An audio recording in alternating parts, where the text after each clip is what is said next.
Usaha ombeanku ini sebenarnya eh, minuman, terdiri dari beberapa minuman. Jadi ada alpukat kocok, es teler, sama milkshake.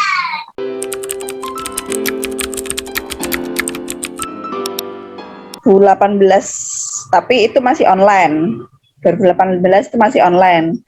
Sedangkan yang buka kedai ini, buka stand ini 2019. Ya, 2019 Februari.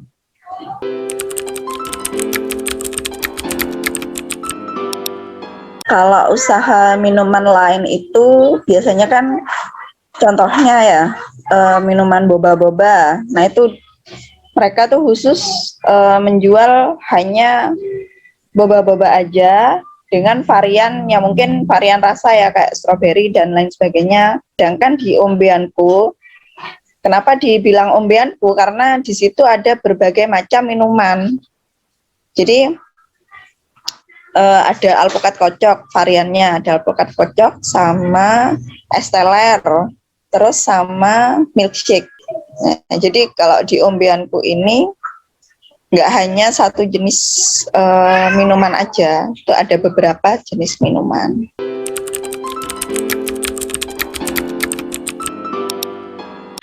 Awalnya saya kan usaha online dulu.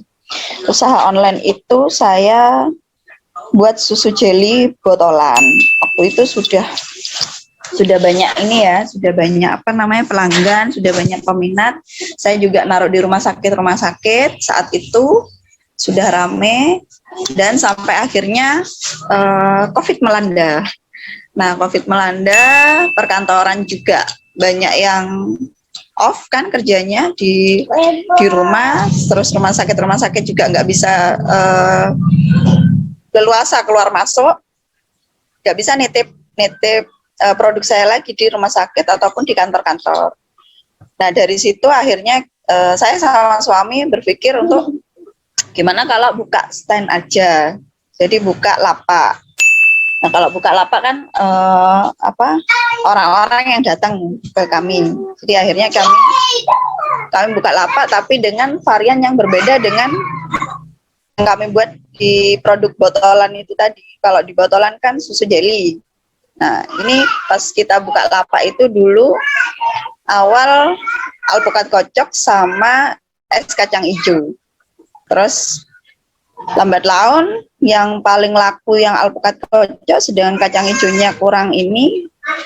Ya, jadi kita menghilangkan menu kacang hijau, alpukat kocok tetap. Kita menambah menu baru yang sekiranya nggak cepat basi gitu ya. Yaitu milkshake tadi.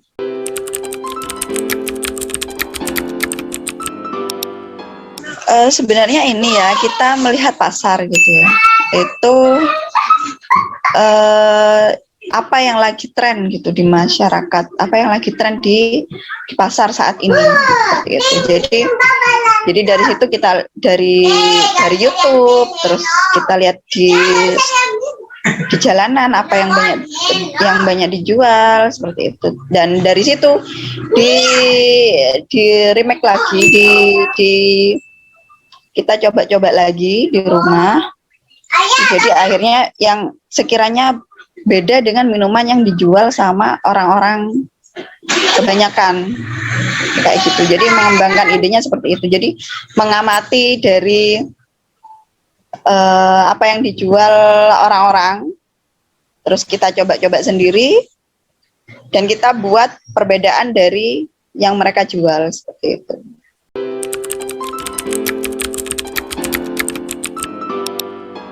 Ini kalau misal lagi nggak musim alpukat, itu kendalanya. Jadi cari bahan bakunya itu ada tapi mahal.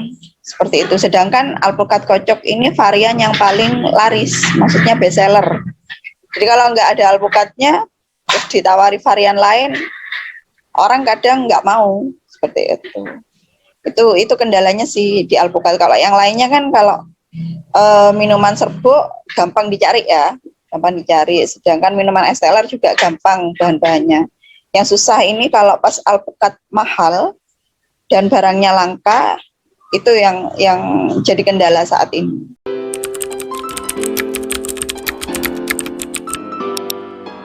Motivasi saya sebenarnya saya ingin membuka lapangan kerja untuk orang lain, gitu ya.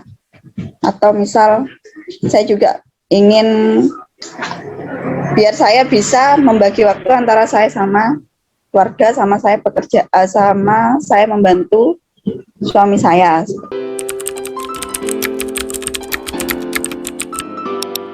Yang pertama mental ya. Pertama mental, maksudnya memang harus berani nekat seperti itu. Kadang kita punya banyak ide tapi